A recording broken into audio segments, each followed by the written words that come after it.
partir de agora, na Unesp FM, Observatório do Esporte. O programa que dá bola a todas as modalidades esportivas.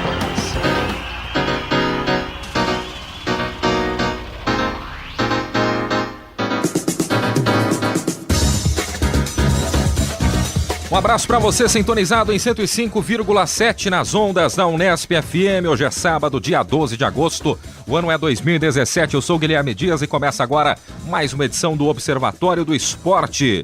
O Observatório é informação e análise dos acontecimentos esportivos da semana. E hoje vamos falar da ética no jornalismo, tendo como referência a transferência do jogador Neymar Júnior para o Paris Saint-Germain. Faltou ética aos jornalistas brasileiros a respeito do furo de reportagem do canal Esporte Interativo? Vamos analisar e debater a atuação da mídia esportiva durante as 2 semanas de novela envolvendo a transferência de Neymar. Entrevistamos o repórter responsável pela notícia, Marcelo Bechler, além dos professores de jornalismo aqui da Unesp de Bauru, Mauro Souza Ventura e Francisco Belda. Portanto, fique ligado, já vamos abordar este tema. Aqui no Observatório, a informação vai além das 4 linhas. Hoje, time completo com Carlo Napolitano, com o nosso querido Zeca Marques e também com Tuca Américo. Eu começo justamente com o Tuca porque na semana passada, no último programa, Tuca, falamos a respeito da seleção brasileira feminina de vôlei. Só do Brasil chegar até uma fase final lá na China, nesse momento de renovação, já seria algo interessante. Mas o que a gente não contava é que o Brasil pudesse beliscar o título, inclusive, né? Um abraço para você.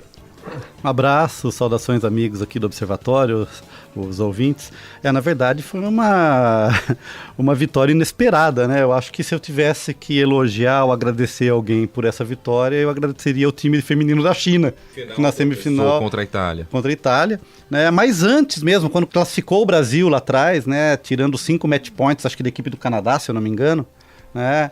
Então, da Holanda, não foi? Da Holanda, desculpa, da Holanda. Obrigado, Carlão. Ainda na fase anterior, né? Que se a China não tivesse tirado 5 match points, o Brasil não chegaria na fase semifinal e, consequentemente, não seria campeão. Mas eu vou ter que confessar que eu acordei no domingo para assistir o jogo, meu amigo Guilherme, e eu estava muito seguro que o jogo que eu assistiria seria Brasil e China. Não esperava Brasil e Itália. O sábado foi corrido, não viu o resultado. Não viu o resultado. Eu falei, não, então tá certo, domingo de manhã eu acordo e o Brasil já estava classificado, vou assistir Brasil e China. Aí eu ligo a TV para assistir o jogo e tava lá. Né? Meia dúzia de chineses diferentes, né? E quando você percebeu que era Brasil e Itália, aí já...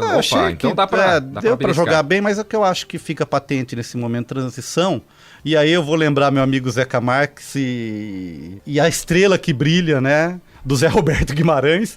Ou seja, ele, ao contrário da seleção masculina que propõe uma transição com uma equipe não tão jovem, né, que buscou ganhar a liga para segurar a posição do técnico, no caso o Renan Dalzotto, né, para que não fosse um fiasco colocar uma equipe nova, um técnico novo e não ter o resultado satisfatório. E o Zé Roberto não, do alto dos seus 60 e poucos anos, ele foi lá, arriscou, apostou nas meninas jovens para dar experiência internacional e o resultado está aí, um pouco inesperado, né, mas lógico que é mérito da equipe, mérito do Zé Roberto, que arriscou.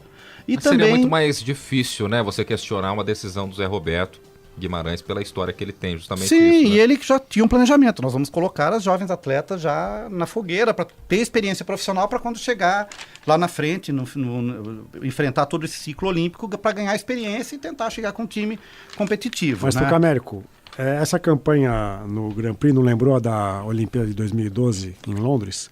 Quando a equipe feminina também tropeçou, por um triz não foi desclassificada nas fases de apuração e foi para a final ganhar medalha de ouro. Sim, verdade, reproduz um pouco esse cenário. Mas o que eu notei, eu assisti vários jogos, né, do campeonato, e o que eu notei é o seguinte, era uma instabilidade geral em várias equipes, né? Às vezes, os times ganhavam um set de 25-15 e depois perdiam um set de 25-15. Oscila demais. É uma oscilação que não é normal. Diferente daquela geração de ouro masculina, por exemplo, que era invencível, né? Você tinha o jogo, via que o time às vezes estava perdendo de 24, 23 a 18, 23 a 19, e o Brasil sempre virava, como virou também em alguns momentos do feminino. Na semana passada a gente comentou aqui, né? Eu perguntei a você você o que você achava de a Globo interromper a programação da manhã para transmitir os jogos diretamente da China, né?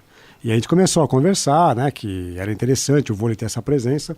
O nosso ouvinte, nosso colega de rádio, o Ayrton Guerreiro, o nosso técnico de eletrônica, ele veio falar para mim: Zeca, vocês têm que dizer lá que a Globo só interrompeu a transmissão porque o patrocinador do vôlei era maior e melhor do que o da Ana Maria Braga. É verdade, tem que levar em consideração essas questões mercadológicas, e também porque foram, acho que 3 ou 4 dias úteis e depois a final do domingo, né? Sim, e uma programação que sempre chama atenção. Foi um tiro curto e acho que a Ana Maria Braga também deve ter se importado muito. E geralmente, até quando o torneio é à tarde, né, eles dão um jeitinho de encaixar na programação, encurta ali o video show e coloca, tira o Vale a Pena Ver de novo. Sempre dá um jeitinho quando o assunto é vôlei e tem essa sequência quinta, sexta, sábado e domingo, né? Sim, eu acho que o vôlei tem essa presença na grade da Rede Globo, né? Já tem um espaço consolidado. Lógico que não vão tirar uma novela das 21 horas, um Jornal Nacional para transmitir o vôlei, a não sei que seja uma final olímpica, por exemplo. Mas o vôlei acho que já consolidou um certo espaço, não o que se espera, mas em termos de TV aberta está muito bom. Sim. Né? Porque a transmissão nos canais exclusivos de esporte, o vôlei já tem garantido faz tempo, inclusive os campeonatos regionais, locais, né? Então acho que é importante e mostra que tem um público que já é fiel e que já tem patrocinadores. Até então... pelas suas conquistas, tem um espaço bem maior do que o do basquete, por exemplo, que para muita gente seria o esporte na sequência depois do futebol, né? Então o vôlei, não dá nem para comparar o espaço que tem o vôlei e o espaço que tem o basquete. Não, e só para reafirmar o que eu sempre falo, né? Tanto a Liga quanto o Grand Prix mostra que o vôlei ainda está em condições, está sempre, como eu falei, entre os 4, está sempre no pódio. Né? E no período de transição, eu não esperava nem o masculino estar numa final da Liga e nem o feminino ser campeão do Grand Prix.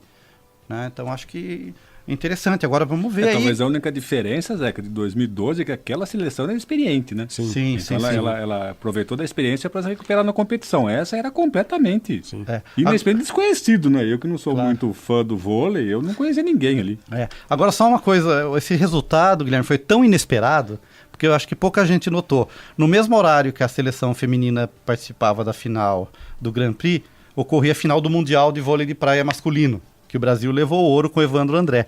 E o Ari Graça, que é o brasileiro presidente da Federação Internacional de Voleibol, ele não esperava que o feminino tivesse chance, tanto que ele estava na premiação do vôlei de praia e fez a premiação do vôlei de praia e não do feminino. Surpresa até para quem comanda. Pra quem comanda e até em termos de visibilidade, porque se ele tivesse alguma certeza que o feminino tivesse chance de chegar à final, ele estaria na final do feminino para prestigiar, até para estar ao vivo na Globo em canal aberto. Até para a gente encerrar o assunto, é importante a gente colocar, né, Tuca, que embora tenha sido uma seleção campeã de Grand Prix, é uma seleção ainda verde, precisa amadurecer, bastante. Oscila muito, como você mesmo disse, mas talvez seja um aspecto positivo também você amadurecer com essa conquista do que levando de repente... E mostrou também um certo equilíbrio, né? Mesmo o jogo inconstante, um certo equilíbrio emocional para chegar na final e vencer.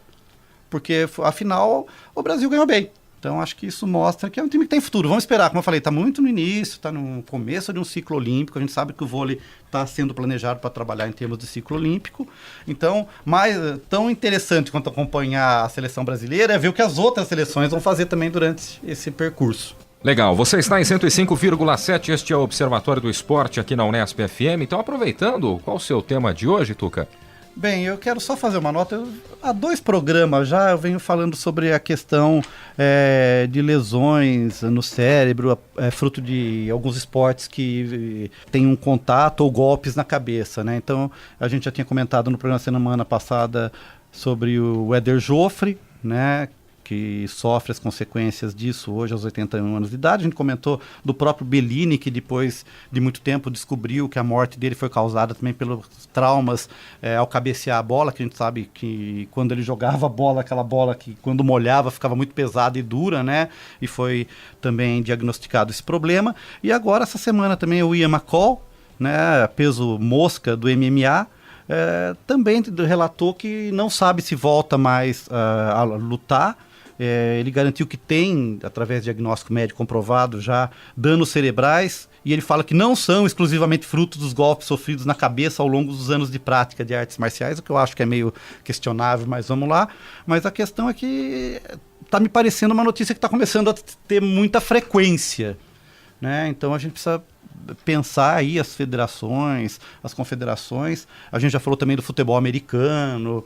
Então acho que é importante ficar atento a isso, porque o número de lesões e de atletas que vem apresentando, a gente já citou também o Cassius Clay, o Muhammad Ali, né? Então, quer dizer, é uma questão alguma importante. maneira de preservar. Não, é muito importante. E parece que as federações, as entidades não estão dando atenção devida a isso, porque por vezes são sintomas que vão aparecer depois que o atleta se aposenta. Sim. Né? Agora o fato aqui é que o Ian McCall não, ele é um atleta nativo em que já se manifestam os sintomas, não só registrar a continuidade de um assunto que vem aparecendo aqui no nosso programa, tá? E aí, só para um comentário meio estranho, né? A Globo diz que tem um contrato aí para veicular, exibir a Copa América 2019, que vai ser aqui no Brasil, né? Mas a história estranha é que o contrato sumiu da Conmebol. Né? Não foi achado esse contrato lá. Come e come contrato, né? E come contrato, né? E o problema também, né, é que a Conmebol tem um outro contrato, uma empresa que chama Datisa, com outros países, não só o Brasil. E essa empresa é acusada, no caso FIFA, que é investigado pelo FBI, né, por pagar propinas a dirigentes da cúpula da entidade. Então, quer dizer, veja só a bagunça que virou isso. Para vocês terem ideia, a Globo diz que tem esse contrato, apresentou o contrato, ele foi assinado em 2010, né, pelo ex-presidente da entidade, Nicolás Leoz, e diz que sumiu o contrato. Mas a Globo tem, então, quer dizer, vai entrar isso no imbróglio jurídico agora, porque imagina, os direitos de exibição de uma Copa América aqui no Brasil devem valer alguns tostões, né, Carlão? Alguns trocados, né? Com certeza. Agora, imagina, ainda mais pra gente aqui no Brasil, que anda um pouco eufórico com a seleção brasileira, acho que vai ter uma procura muito grande. Guilherme já garantiu aqui que vai assistir os jogos da Copa América no Brasil. Zeca Marques, então, já é um torcedor frequente dos eventos internacionais aqui. Sobrou pra gente, Carlão, nós vamos participar de um negócio desse. Me inclua fora disso. Vamos assistir no conforto de nossa sala, com uma cerveja gelada e os amigos. Agora, uma frase resume tudo isso, né? Que várzea. Que várzea, né? Que várzea. Que show de várzea. Bom, você está na Unesp FM, este é o Observatório do Esporte. Carlo Napolitano, seus destaques desta semana, Carlão, um abraço. Abraço, Guilherme, amigos da mesa, ouvintes. Então vamos mandar um abraço, né? Faz tempo que eu não mando aqui. Pra quem hoje o abraço? Eu fui cobrado, né? Um ou dois programas atrás, vocês perguntaram se eu tinha abraçado, eu disse que não. E daí eu mandei um abraço geral pra Bauru. Daí eu estive Você é candidato a alguma coisa, cara? Não sou. Não? Daí eu estive no setor administrativo da FAAC nessa semana e o diretor, o Marcelo Rochel, me cobrou. Falou, o dia que você não tiver ninguém, manda um abraço pra gente aqui. Para o setor administrativo. Hoje quer dizer que não tem ninguém para mandar abraço, tá mandando abraço. Estou mandando para ele e para todos os servidores do setor administrativo da FAAC aqui do campo de Bauru. Então, eu vou aproveitar a carona e vou mandar um abraço então para o Francisco Belda e para o Mauro Ventura, que daqui a pouquinho vão dar suas opiniões sobre a ética e o furo em relação à transferência do Neymar. Então, um abraço para meus amigos lá do departamento. Legal, um abraço para eles também. Infelizmente, eu vou ter que falar de futebol. Por que infelizmente, Carlão? Pelo resultado da Libertadores na última quarta-feira, né? Pelo meu time de futebol. Né? Tá triste, Não, não fiquei triste. Frustrado, eu esperava isso. Né? Mas já contra o Barcelona? Eu esperava desde o primeiro jogo. Quando o Palmeiras toma aquele gol no final do jogo, lá em Guayaquil, eu já dei por conta que 2017 já tinha acabado o Palmeiras. Tanto é que eu participava de um grupo no WhatsApp de palmeirenses e eu dei um tchau. Né? Eu saí, eu escrevi e falei tchau até 2018, porque eu não acreditava na classificação. Me surpreendeu até o segundo tempo do jogo, né? Em especial a participação por 20 e poucos do Moisés, né? Que achei precipitado também. Né? Parece que ele pagou um preço alto para participar do jogo. Isso mostra talvez ali a muita crendice do Cuca em relação ao que ele faz. Né? E foi pro sacrifício, foi pro sacrifício no final do jogo. Assim como machucado. O Dudu também foi pro sacrifício, agora corre o risco de ficar um mês sem jogar. Vai ficar. Mas, Carlão, deixa só, eu acho que é alguma coisa lastimável um técnico como o Cuca, e ele já tinha feito isso no Atlético Mineiro, no momento de cobranças de pênaltis, ficar ajoelhado, preso a uma superstição, uma religiosidade, que acho que depois contra o trabalho dele. Sim. Ele não pode depender disso para fazer com que a equipe dele seja vitoriosa. Ele tem que treinar cobranças de pênaltis, treinar o goleiro, as defesas de cobranças de pênaltis. Então, muita crença, né? Muita crença, talvez né? Crença Exatamente. Na fé, muita crença no calção, na calça roxa. Eu ouvi dizer que a calça roxa está à venda, inclusive na loja do Palmeiras. Pode ser. Pelo que eu vi, tem até o símbolo do Palmeiras. Quando falam nessas coisas de superstição, sorte, eu lembro sempre uma frase do Zico, né? Que ele foi indagado por um repórter sobre um gol que ele fez. E o repórter falou, nossa, que sorte naquele gol, né? E o Zico respondeu sabiamente, quanto mais eu treino, mais sorte eu tenho. É mais ou menos o que dizia o nosso querido Celso Zenzli, né? Ex-diretor do Nurusca, que acabou falecendo num jogo contra o Palmeiras, né? Noroeste Palmeiras. Em certa oportunidade eu falei pra ele, nossa, 3 bolas na trave, o Noroeste não venceu esse jogo, que azar, né, Celso? E ele disse, não, garotos, azar não existe sorte e azar, existe competência e falta de... Não fomos competentes. Quem disse que se Macumba ganhasse jogo, o Campeonato Baiano terminaria empatado, foi o João Saldanha, é isso? Acho que essa frase é atribuída ao Neném Prancha. Neném Prancha. Então, eu acho que é por aí. Então, acho que ele tem muita crença em algumas situações, até de jogo, e que talvez ele tenha se equivocado. Mas não é onde eu queria chegar, não. Eu queria até fazer um contraponto do Palmeiras com o Corinthians, né, que é o melhor time do campeonato, líder disparado, virtualmente aí, com a minha torcida contra... campeão brasileiro desse ano. Mas é a maior torcida contra já existente no Brasil. Com certeza. Mas eu fiz aqui um levantamento, né? E talvez o Tuca palmeirense nem saiba falar qual foi o time que jogou o primeiro jogo da Libertadores, qual era a escalação do time e quantos jogadores titulares do primeiro jogo da Libertadores estavam presentes no jogo de quarta-feira. Não tenho a mínima ideia. Tenta chutar pelo menos aí. Sei lá, 3? Quais? Acertou o número. Você esquece. Foi pura sorte. Acertou o número. Thiago Santos, Dudu e Keno. Nossa. O resto, o time inteiro é diferente. A zaga inteira. Né? A zaga do Palmeiras. Desde o goleiro, né? Que saiu o Praça, entrou o Jailson. O time no primeiro jogo contra o Atlético Tucumã. Pra Jean, Edu Dracena, Vitor Hugo, Zé Roberto. Né? A zaga, a defesa no último jogo. Jailson, Tietê, Mina, Luan e Exídio. Né? Quer dizer, um time completamente diferente. E com um técnico diferente também, não é? O técnico do Palmeiras no início do campeonato era o Eduardo Batista, hoje é o Cuca. Daí eu fiz esse contraponto com o Corinthians, que é o time badalado. Do primeiro jogo, talvez você saiba, Guilherme, como corintiano. O primeiro jogo, qual a escalação do time? Do brasileiro? Do Brasileirão. O primeiro jogo não deve ter mudado muita coisa, não sei de cabeça, mas pouca coisa mudou de lá pra cá, né? Um jogador. Um jogador, que é o time do Corinthians no jogo Corinthians e Chapecoense, no Itaquerão, no começo do campeonato. Porque geralmente Cássio, Fagner, Balbuena, Pablo, Arana, Gabriel, Michael, Jadson, Rodriguinho, Romero e Jô. Né? O time que jogou contra o Sport. A única mudança foi o Pedro Henrique no lugar do Balbuena, mas houve essa substituição também no primeiro jogo. Pedro Henrique no lugar do Pablo, né? Isso, mas foi essa aqui que eu disse. Do lugar do Balbuena. Isso, mas houve essa mesma substituição no primeiro jogo do campeonato. E o Jadson, que não jogou, e entrou no lugar dele o Cleison. Mas não por opção também técnica, ele estava machucado. Por contusão. Não é o caso do Palmeiras, porque a maioria das mudanças por conceito técnico. Não, os demais jogadores estão ali, com exceção do próprio Vitor Hugo, que foi vendido, né? E do Felipe Melo, que jogou a primeira partida e que foi afastado recentemente. E o treinador mesmo, né? Fábio Será que o treinador do Corinthians o mesmo. Será né? que faltou pro Cuca entender que o conceito do que é um time?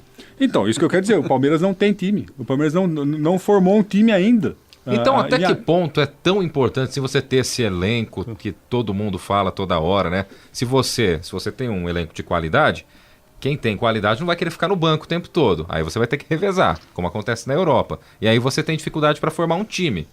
O torcedor tem dificuldade para mentalizar os titulares desse time. Então, até que ponto é interessante você ter um time ou o elenco? Que eu acho assim, que é uma visão retrógrada nossa e até da imprensa esportiva brasileira, que um time tem que ter um time principal, né? Que tem que ter um time titular. Né? Eu acho que na Europa os caras trabalham de forma diferente. Ou seja, eles têm um padrão de jogo, têm um time e esse time ele é mudado no decorrer do campeonato das partidas, né? Por exemplo, é muito comum na Europa o goleiro disputar uma Copa e o outro disputar o campeonato nacional. Isso não acontece com o Palmeiras, né? Por exemplo, insistir no Tietê como lateral, né, tendo laterais de função, né, me parece um equívoco. Manter o Egídio como lateral direito, não sei o que viram no futebol desse jogador, apesar de ele ser tricampeão brasileiro, né, bicampeão pelo Cruzeiro e campeão pelo Palmeiras no ano passado, acho que tem jogador melhor no elenco do Palmeiras para ser titular e não ele, né? O próprio Zé Roberto, o próprio Michel Bastos, que já disputou até a Copa do Mundo, mas ele não dá, né? O Palmeiras teve várias faltas na intermediária, ele não fazia cruzamento, ele fazia chutes à área. Ele não sabe cruzar a bola. A gente percebe hoje, você perguntou logo de cara pro Carlão, você tinha ficado triste, né? Ele tá muito bravo. Não, eu tô... A gente tá aqui há 10 minutos falando do Palmeiras e ele tá exaltado ainda. Até hoje está exaltado. Não, assim, voltando então à questão do Corinthians, né? Para falar que eu não vou falar só mal do Palmeiras. Tem que o falar mal do Corinthians usou né? no Campeonato Brasileiro 25 jogadores. Né? Essa é uma matéria extensa na última sexta-feira sobre dados estatísticos do primeiro turno. O Corinthians é o time que menos usou jogadores, né? O São Paulo, para vocês terem uma ideia, que é um time que vendeu muita gente, contratou muita gente, usou 36 jogadores e veja onde está o São Paulo na classificação. E o Atlético Mineiro, que era um time favorito, né, a ganhar a Libertadores, a ser campeão brasileiro, e foi eliminado também no meio de semana, ele foi o time campeão em uso de jogadores, 38 jogadores no primeiro turno, né?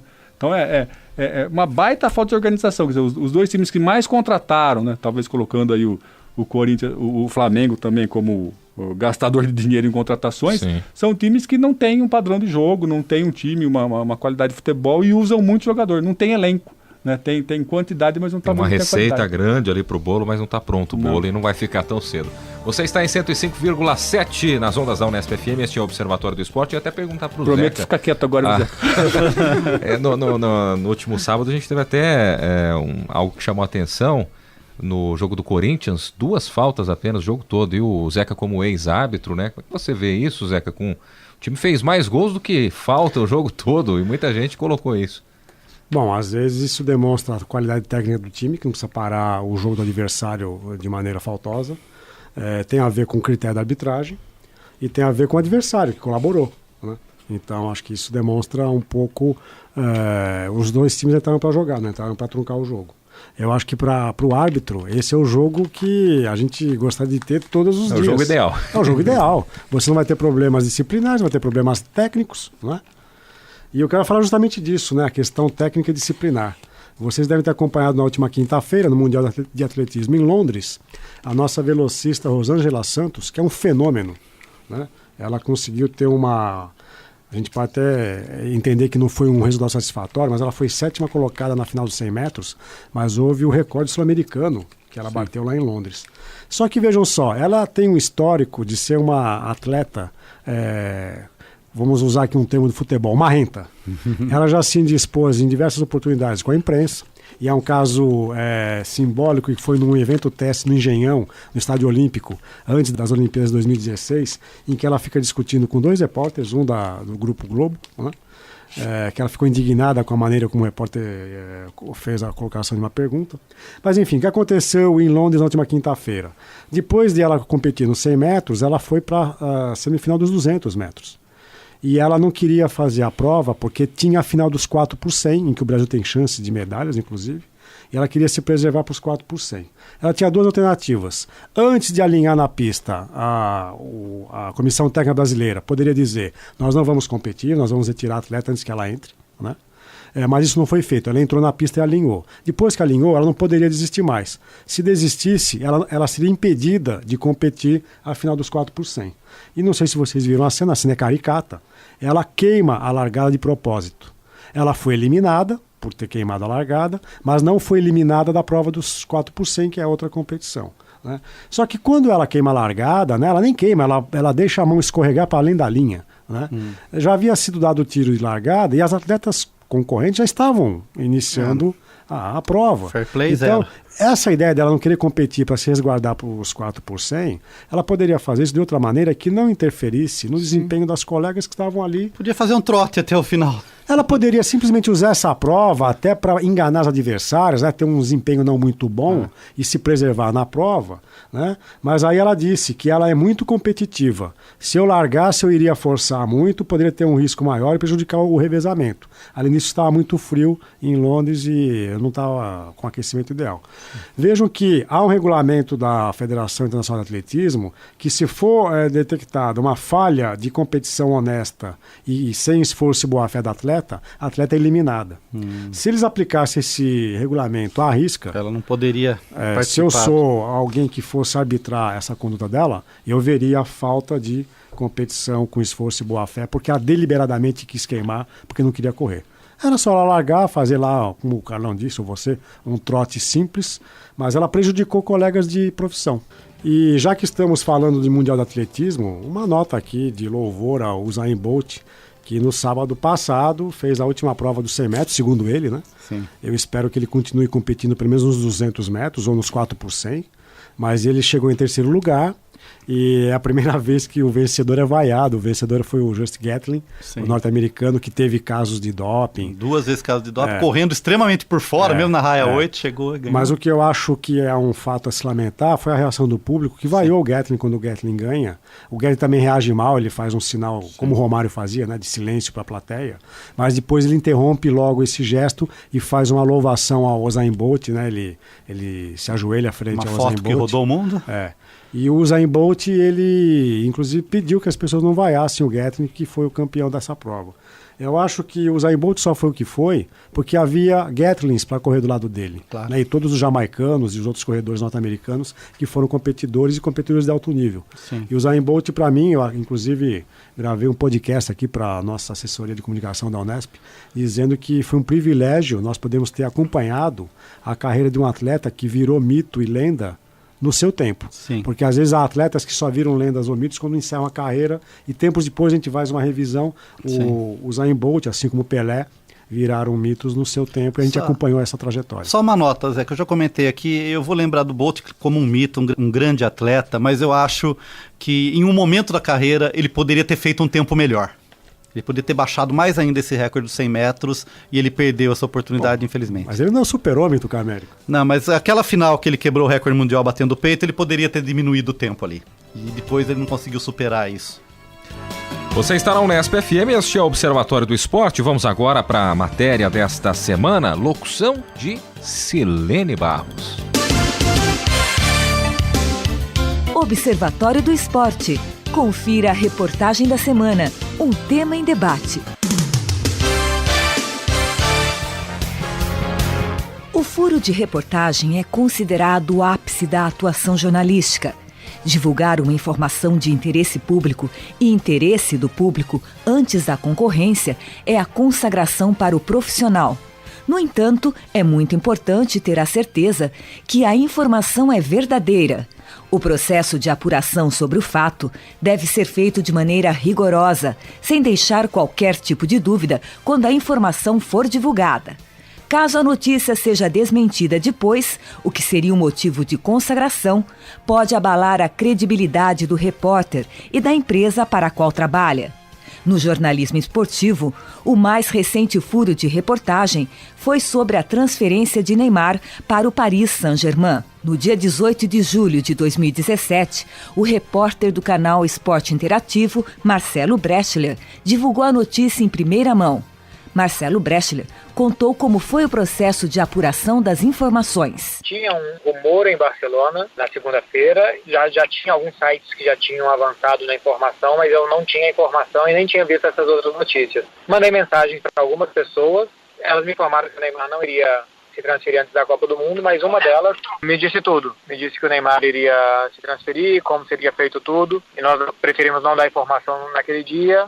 esperamos para dar no dia seguinte, para ter um pouco mais de certeza e apurar com mais fontes. A estratégia adotada pelo jornalista do Esporte Interativo vai ao encontro ao pensamento do professor de jornalismo da Unesp, Francisco Belda. O que o repórter deve fazer e o editor deve observar de um ponto de vista ético é que ele seja transparente e honesto em relação aos meios pelos quais ele apurou uma informação.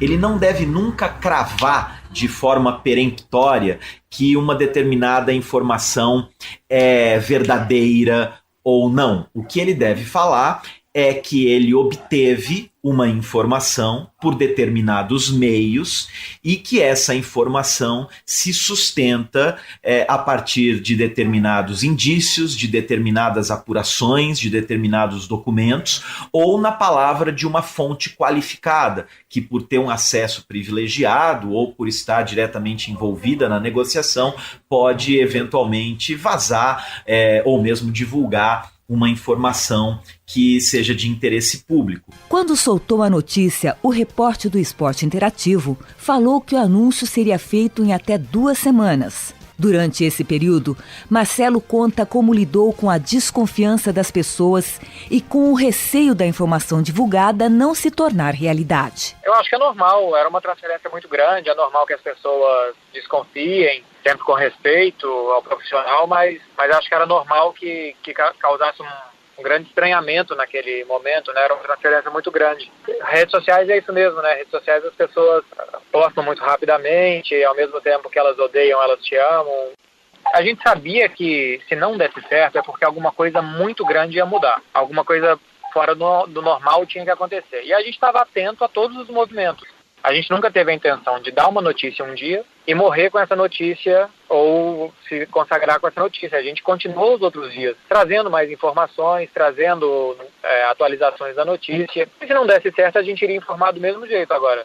Quando a gente, primeiramente, saiu com essa informação, a gente tinha uma garantia e uma segurança muito grande de que a coisa iria acontecer. Bom, porque a gente não falou muita coisa que a gente sabe, que a gente sabia, mas que dava segurança para a gente. Para o professor de jornalismo da Unesp de Bauru, Francisco Belda, o jornalista não deve descartar uma possível mudança de cenário. O que o jornalista deve fazer nesse caso é ter um rigor na apuração dessa informação e colocar para os seus leitores de forma honesta e transparente que essa informação ainda não é fruto de uma confirmação definitiva e que sim é possível avaliar uma determinada probabilidade ou uma grande chance de que essa informação se verifique num segundo momento a partir de um anúncio formal das partes envolvidas na transação. O professor Belda completa dizendo que se a notícia for apurada com rigor, o profissional não deve ter medo de divulgá-la.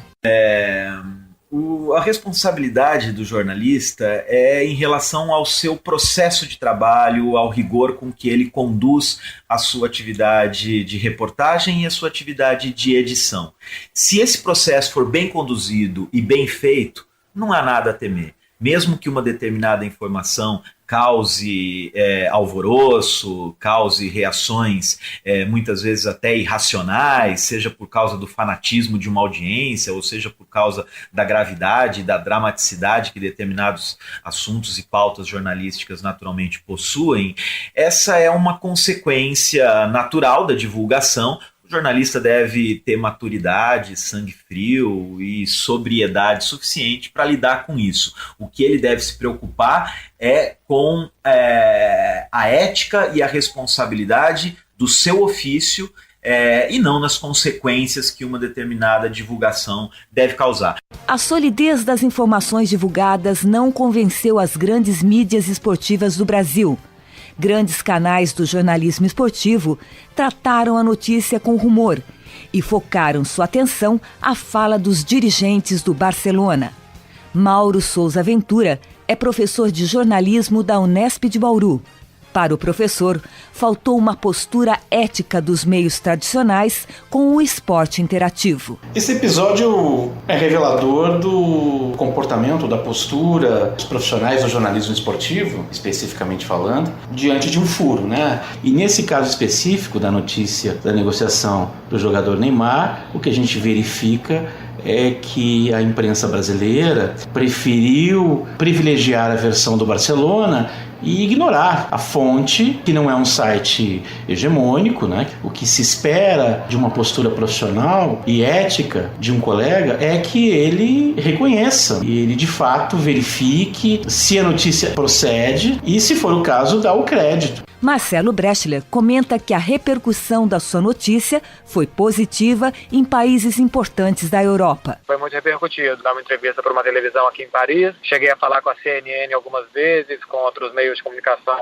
grandes da Inglaterra, da Espanha. O editor do The Independent da Inglaterra me mandou uma mensagem dando parabéns. O editor da TV3, que é a televisão de Barcelona, da Catalunha, a mesma coisa. Foi muito legal, assim, desde o início, quando muita gente me procurava para informações, como depois também muita gente querendo dar parabéns, eu fiquei muito satisfeito, fiquei muito feliz. Para o professor Mauro Souza Ventura, o furo de reportagem de Marcelo Breschler mostra o crescimento dos meios de comunicação não tradicionais. Essa falha ou essa postura revelada pela maioria da imprensa brasileira, que preferiu um lado só da questão, ao mesmo tempo faltou, penso eu, uma postura ética, né? De reconhecer o trabalho dos colegas. Talvez esteja ligada ao estágio atual do sistema de mídia, né? Em que nós temos uma movimentação muito grande por conta de que mídias tradicionais começam a perder terreno diante de novas mídias, né?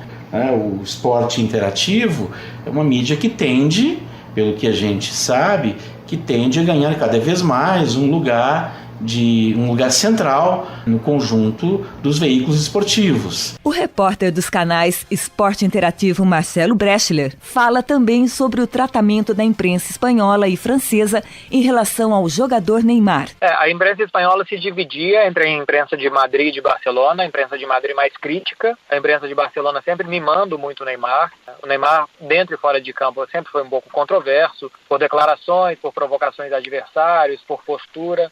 Em Barcelona ele sempre teve uma proteção da imprensa que nesse momento ele não tem mais. A imprensa de Barcelona hoje é bastante agressiva com ele. E o que eu percebo aqui esses dias que eu estou em Paris e os contatos que eu tenho com jornalistas franceses é que aqui serão muito mais críticos com ele. Vão noticiar as coisas boas e irão a fundo e realmente a fundo nas questões que podem atrapalhar a vida dele dentro de campo. Já querem saber quem são os amigos, quem é o pai, o que faz nas folgas, e tudo isso não para ser um tabloide ou revista de fofoca, mas para entender quem é esse jogador o melhor do mundo de 25 anos. O professor da Unesp de Bauru, Mauro de Souza Ventura, completa sua participação relacionando o fato ocorrido com uma teoria de sociologia. Eu creio que esse episódio mostra também o funcionamento do campo, para falar em termos teóricos, do que um sociólogo francês, Pierre Bourdieu, costuma utilizar para falar do jornalismo. Num determinado campo existem veículos pretendentes e veículos dominantes. No caso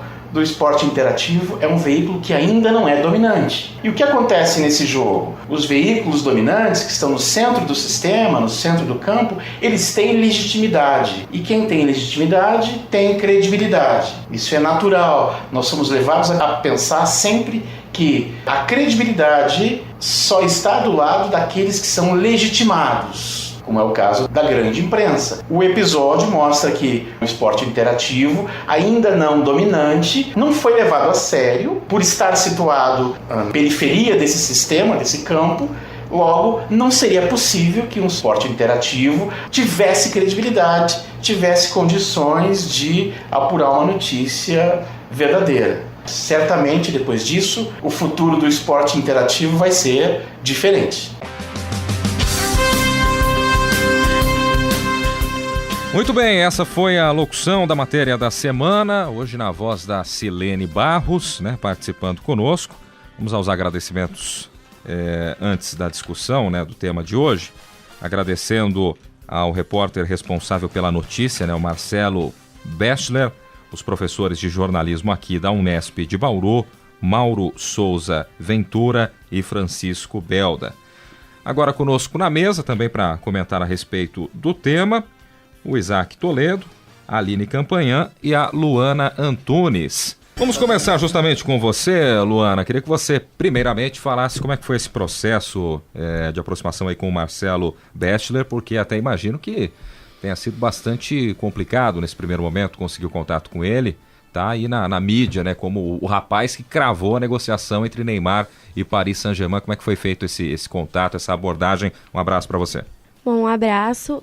Eu acreditava que ele não ia responder mesmo, porque por um movimento que estava, nas entrevistas que ele estava dando, eu esperava que ele realmente não me responder, não ia me dar retorno. Mas ele me deu retorno muito rápido e a entrevista aconteceu logo no dia seguinte. E ele foi muito solícito, falou bastante coisas. As perguntas que a gente fez, ele respondeu todas bem completas. Foi muito legal, a entrevista foi bem legal mesmo. Até em cima disso, Luana, você falou sobre o contato com o Marcelo Bechler. Foi mesmo um contato via telefone, mas ele respondeu via WhatsApp, você chegou a conversar com ele. E onde ele estava quando te atendeu, né? A gente sabe que ele é um correspondente dos canais de esporte interativo na Europa, né? Então, como foi, onde ele estava nesse momento da gravação? O Marcelo, ele cobre o Barcelona, né? Faz 3 anos que ele mora lá em Barcelona. Mas no momento da ligação ele estava em Paris, porque, né, deu furo e tudo. Quando ele deu mesmo a transmissão ao vivo, ele estava em Paris já. Então ele continuou em Paris. E no momento que eu liguei para ele estava indo para uma entrevista também, dar uma entrevista, falar sobre o furo, lá em Paris também. Legal, então de Paris, direto para Bauru, para o Observatório do Esporte, retransmitido para o mundo todo, né? Através também do nosso site. Legal, então fala de uma forma geral. Vamos parabenizar a Luana por isso, né? E acho que ela colocou o Observatório do Esporte no mapa do jornalismo mundial. Né? Em evidência. Em evidência, né? A menção a essa entrevista que está sendo colocada no ar hoje, ela foi mencionada no site Medium, no portal UOL. Não é? Posso ler aqui, cara? Pode, nós com a CNN Internacional.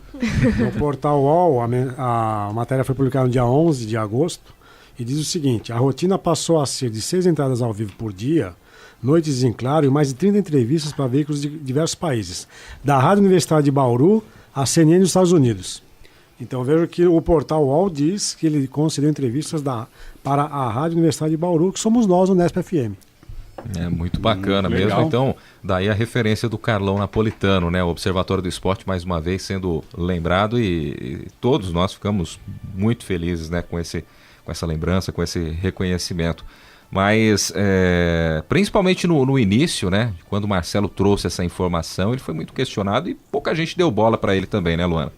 Não, foi isso mesmo. Ele falou que eu perguntei sobre as opiniões aqui, tanto dos meios de comunicação aqui do Brasil e das redes sociais. E ele falou que é muito isso. As pessoas não acreditaram. A desconfiança, tipo, era real, assim. Porque era uma transferência muito grande, mas para ele era comum. Ele me falou que, tipo, por ser uma transferência tão grande do Neymar para um time do Barcelona para o Paris Saint-Germain. Então era uma transferência muito grande. Era uma coisa que ia dar desconfiança em todo mundo mesmo. Era natural. Sem dúvida. Isaac Toledo, fale um pouquinho do tema também. Até a gente pegou aí essa última pergunta para a Luana sobre essa desconfiança. A gente sabe que os canais do esporte interativo, nos últimos anos, até em certas operadoras, sendo inserido aos poucos, né? Já tivemos alguns casos recentes, mas não tem aquela credibilidade que tem, de repente, uma informação trazida pela Globo ou por outros portais. Como é que você avalia tudo isso? Um abraço. Abraço a todos da mesa, aos nossos queridos ouvintes. Foi exatamente isso, Guilherme. Quando eu vi a notícia, logo de manhã, por volta de umas 8 horas, lá no dia 18, a primeira coisa que eu fiz foi procurar nos meios tradicionais, que nem o professor Mauro comentou. Então, Globo Esporte, ESPN, queria ver se tinha alguma menção a isso. E o que a gente viu, que geralmente acontece assim, é muito comum, manchetes, de acordo com o jornal tal, fulano vai se transferir para tal time. E não, esses meios tradicionais, o que eles prefiram fazer? Colocar a fala do vice-presidente do Barcelona falando, Neymar fica, 200% de certeza que vai ficar. E no decorrer do texto fazer uma menção lá de 2 linhas, citando, o canal Esporte Interativo disse que Neymar vai se transferir para o PSG. Mas no decorrer do texto, somente aparecia as falas do Barcelona, fontes ligadas ao Barcelona, fontes oficiais. E como o Neymar não se pronunciava também, ficou esse clima, esse jogo de será que é verdade, será que é um rumor? Então é algo comum, infelizmente, mas foi um aprendizado, uma lição, de que um meio emergente, vamos dizer assim, que o esporte interativo está crescendo agora, comprando o direito de transmissão das equipes do Campeonato Brasileiro, a Champions League, que esses meios podem sim fazer notícias de grande qualidade. E o nosso diretor Fleury pediu para destacar também que o portal UOL, o repórter João Henrique Marques, divulgou aqui que eles fizeram uma apuração e que o Maxwell, ex-lateral esquerdo do próprio PSG, que agora virou diretor, foi crucial na contratação. O texto diz assim: a troca de mensagens era diária com o pai e o jogador, né, o pai do Neymar. No mês final da negociação, o Maxwell já havia garantido ao Sheik a assinatura contratual. Então, talvez o Max fosse aquela fonte crucial para o Marcelo se sentir seguro para divulgar essa informação. E a imprensa italiana também trouxe, né? Porque o Daniel Alves acabou... E o Daniel Alves, a gente não pode ser hipócrita, ele teve total influência também, convenceu o Neymar, eram parceiros, amigos da época ainda de Barcelona. Depois o Daniel Alves foi para a Juventus e a própria imprensa italiana afirmou que o Daniel Alves tinha soltado ali para alguns atletas que o Neymar seria companheiro dele. O Maxwell, que fica claro que essa parte burocrática mesmo, né? Do contrato, o que eu li, Guilherme, é que a contratação do Daniel Alves foi uma indicação do Neymar. Então essa negociação já é bem anterior. E o que eu averiguei foi justamente o contrário, que o Daniel Alves já... Bom, pode ser também, porque o Daniel Alves ele afirmou para os companheiros dele, inclusive para o Chiellini, para outros atletas, de que jogaria com o Neymar, mas a ordem do que isso aconteceu... Pelo que eu li, me informei, foi o inverso, ou seja, nas negociações que estavam tendo Neymar e Paris Saint-Germain, foi uma indicação. Então o Neymar deu carta branca, olha, o Daniel Alves vai fazer parte desse esquema. E um terceiro ponto que eu li foi que o Manchester City não quis igualar a proposta salarial para o Daniel Alves e por isso que ele foi para o PSG. Bom, Isaac, eu queria voltar àquilo que o nosso colega Mauro Ventura comentou com relação à pouca credibilidade do esporte interativo. Na verdade, dentro do mercado do esporte, das transmissões esportivas, é um canal que ainda não alcançou a credibilidade que eu possa equiparar o que faz a ESPN à Sport TV, só para dizer das TVs que circulam aí na TV fechada. Mas o esporte interativo tem por detrás um grande grupo econômico, né, um grupo de comunicação, o grupo Turner, o que não faz com que seja um nanico na comunicação. Né? Mas de fato, hoje, até nas transmissões esportivas, a gente associa esporte interativo a uma transmissão mais histriônica, menos séria, com menos informação e mais espalhafatos, né? Diga, Tucamérico. Não, é que eu acho que até essa pouca credibilidade do esporte interativo pode ter facilitado a decisão editorial de lançar essa notícia. Sim. Né? E os outros portais que têm essa preocupação, entre aspas, de temos que ter a certeza, vamos checar o fato, vamos ter uma posição oficial, alguém que realmente endosse a transferência do Neymar. Agora, então isso pode ter sido um elemento facilitador. É preciso louvar o esforço do Marcelo Breschler. Obviamente que ele batalhou bastante por conseguir essa informação privilegiada. Agora, eu até comentei, nesse dia 18 eu estava em Cartagena das Índias, na Colômbia, assistindo a CNN americana. E lá a repórter perguntava para o Neymar, e aí, você fica no Barcelona ou não? Ou seja, esse furo não foi assim um furo tão grande, porque a especulação em torno da saída dele era muito grande. Né? Ele apenas confirmou que, na verdade, a gente já esperava. É diferente quando a gente é surpreendido com uma notícia inesperada. Né? E nesse caso, acho que já havia um preparo para a transferência dele. A gente comentou aqui que desde a renovação do contrato do Messi já havia aí uma nuvem no céu. Né? Mas, de qualquer maneira, o mundo do jornalismo adora essa ideia do furo jornalístico, né? Aquele veículo, aquele repórter que dá a notícia pela primeira vez. Eu quero lembrar de como que, às vezes, o acaso acaba propiciando isso. Eu acho que os nossos alunos não vão se lembrar, mas vocês devem se lembrar, que quando eclodiu a guerra do Iraque em 2003, vocês sabem quem foi o repórter que anunciou começou a guerra do Iraque? Tô tentando lembrar, sim. Pois eu digo para você, foi o Carlos Fino, um repórter da RTP, da Rádio Televisão Portuguesa, que entrou ao ar via internet no momento em que eclodiu a primeira bomba, que foi lançada em Bagdá. E ele teve a felicidade de estar ao vivo no ar. E não ter sido atingido pela bomba. Isso é importante. Ele virou uma referência pela felicidade de estar no lugar certo na hora certa. Né? O Breschler estava no lugar certo na hora certa e conseguiu informações com fontes que não não lançaram alguma informação apenas para despistar o que acabou acontecendo. Vamos ouvir também agora a Aline Campanhã, representante de Jaú aqui na nossa mesa. Aline, queria que você falasse também até a respeito do que o Tuca disse, né, dessa responsabilidade, de repente, se fosse uma Globo trazendo a informação, o peso seria outro. O ônus de uma grande empresa ter que se retratar diante de uma notícia falsa, de um furo, né, é muito maior.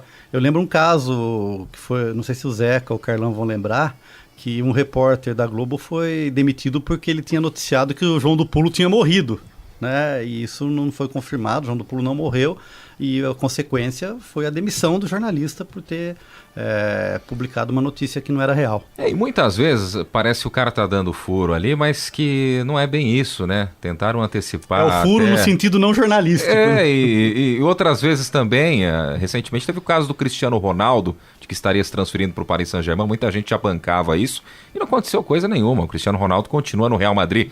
Então, se a gente fizer uma matemática aí, essa proporção de erro e acerto, uma hora o cara acerta, mas várias e várias vezes ele acaba errando também, errando o tiro, errando essa interpretação. É que nem as previsões de videntes, né? A mãe de Ná ficou contabilizada por um acerto, que foi o acidente que vitimou os Mamonas Assassinas, né? Sim. Justamente isso. Aline Campanhã, fala um pouquinho do tema pra gente, um abraço pra você. Um abraço aos amigos da mesa, um abraço aos ouvintes.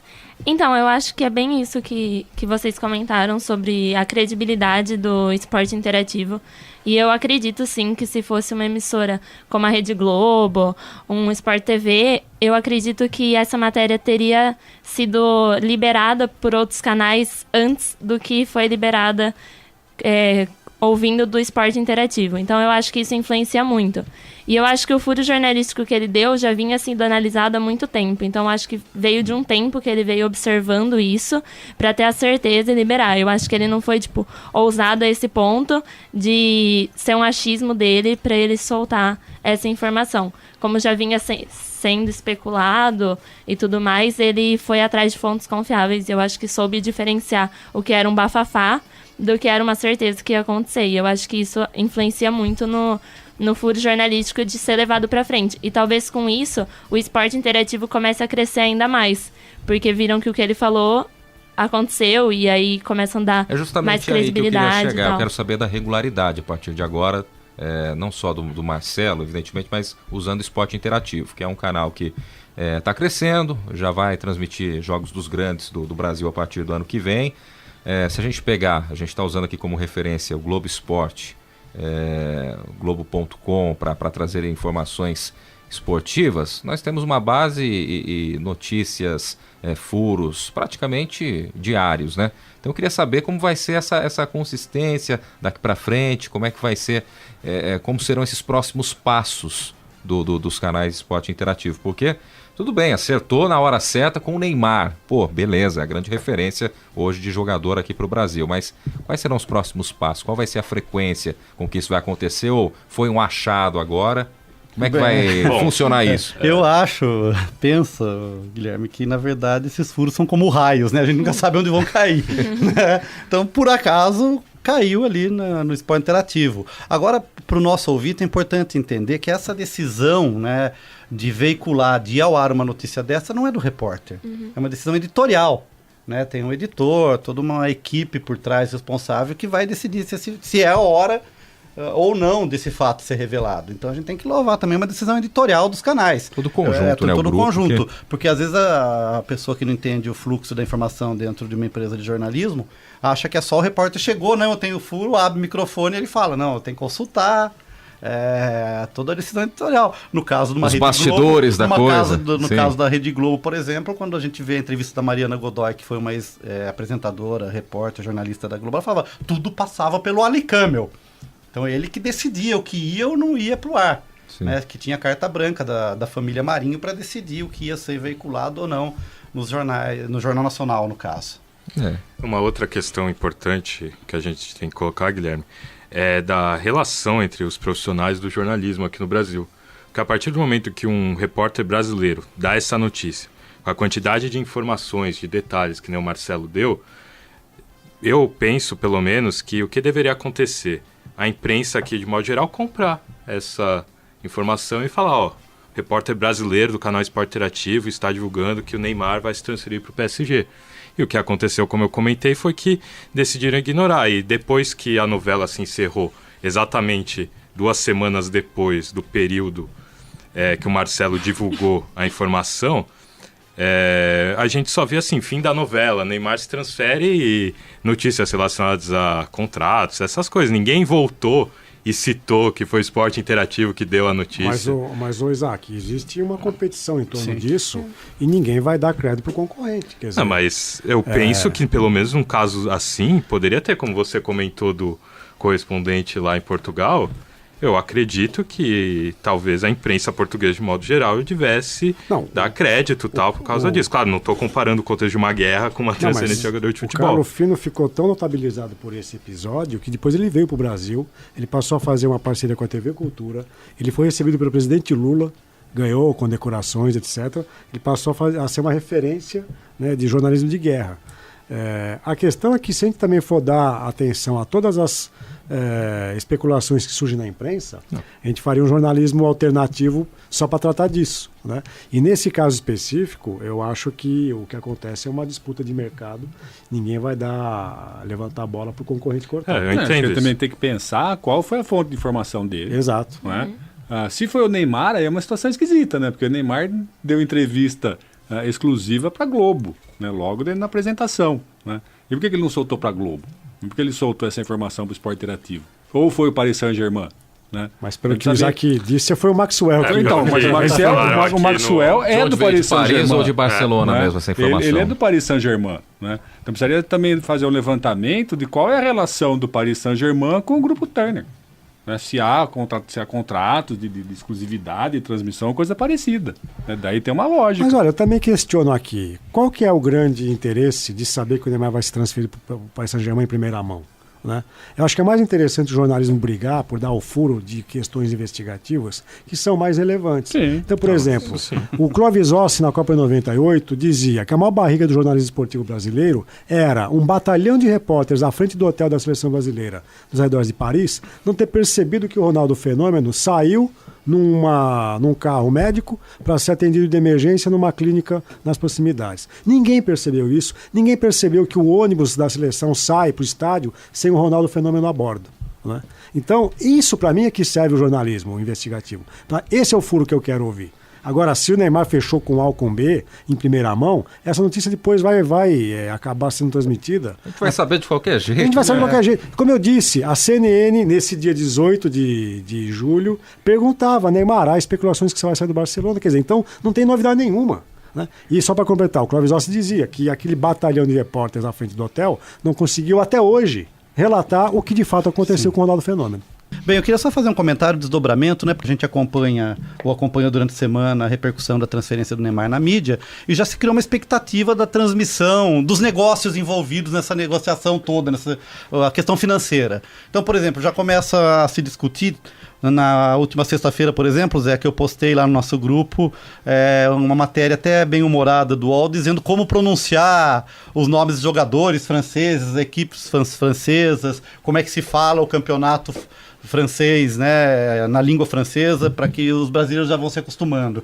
Então eu já fico me preocupando aí o negócio que isso vai gerar aqui pro Brasil, pela imagem do Neymar. O quanto vai se vender de camiseta do Paris Saint-Germain? Já vendeu. 10 mil camisetas no primeiro dia, né? Então já temos 6 horas. 6 horas. Você sabe que a minha graduação é em letras com habilitação em francês. Então, daí eu já queria que você falasse pra gente a pronúncia, né? O nome dos como é que se fala a Liga 1 lá em francês? Você sabe isso? Não, eu tô pensando que eu vou sair da Unesp e abrir uma escola de francês, né? Verdade, para futuros jogadores. Futuros jogadores e jornalistas. Você pode abrir uma franquia com o Neymar, ex-aluno né? tem desconto. Mas também a gente precisa ver quanto tempo o Neymar vai ficar no Paris Saint-Germain, né? Sim, então, eu acho que se cria uma expectativa muito grande, embora a gente saiba aí os valores envolvidos, e me preocupa, entre aspas, também essa discussão de um sheik, né, dono de um time, envolvendo tanto dinheiro assim, né? Então, esperemos que o Paris Saint-Germain não seja também uma nova lavanderia, uma Sancasec, né, Zeca? Bom, só pra gente concluir também, lembrando que a estreia oficial do Neymar com a camisa do Paris Saint-Germain deve acontecer neste domingo, né? 4 da tarde contra o Guingamp, é isso? Esse é um nome difícil até pros franceses. Então vamos lá, Zeca Max. Como? É o Guingamp. Guingamp. Não é chinês? Tá certo. Você, ouvinte do programa que acessa as redes sociais, curta a nossa página no Facebook. O endereço é facebook.com/Observatório do Esporte. Acesse também o blog do nosso programa. O endereço é observatoriodoesporte.blogspot.com.br.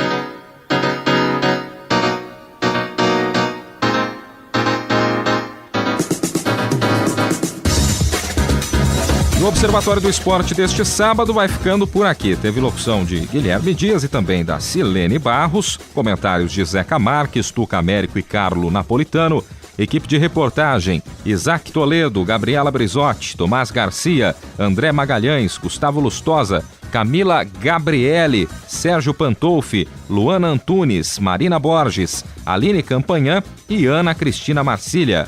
Direção Fábio Fleury. Trabalhos técnicos de Paulo Pepa.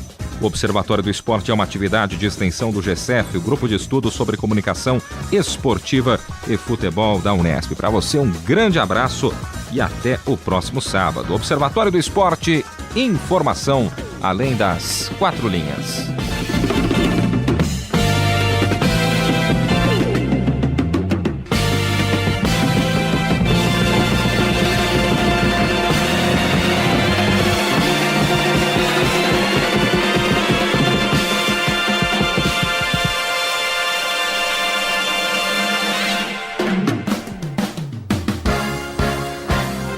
A Unesp FM apresentou Observatório do Esporte, o programa que dá bola a todas as modalidades esportivas.